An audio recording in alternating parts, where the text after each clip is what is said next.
அனைவருக்கும் வணக்கம். நம் அனைவருமே சந்திக்கக்கூடிய ஒரு பிரச்சனை என்னவென்றால் விமர்சனங்கள். உண்மையை சொல்ல வேண்டுமெனில், என்னதான் விமர்சனங்களை கண்டுகொள்ளாமல் சென்று விடலாம் என்று நினைத்தாலும் கூட ஒரு சில விமர்சனங்களை அவ்வளவு எளிதில் கடந்து விட முடியாது.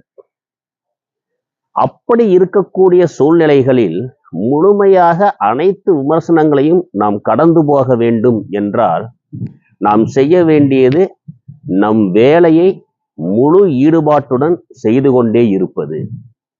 இது வெறும் வார்த்தைகளாக சொல்லிக்கிட்டு இருந்தா இதை நம்ம நம்ப கூட மாட்டோம். ஆனா ஒரு கதை மூலமா இதை நம்ம சொல்லும் பொழுது இதை நம்ம அழகா நம்புவோம். அது ஒரு ஆசிரமம்.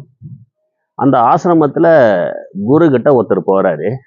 அவர் போய், நான் இந்த ஆசிரமத்தை விட்டு கிளம்பலான் இருக்கிறேன், எனக்கு இங்க இருக்க பிடிக்கலைங்க அப்படிங்கிறாரு.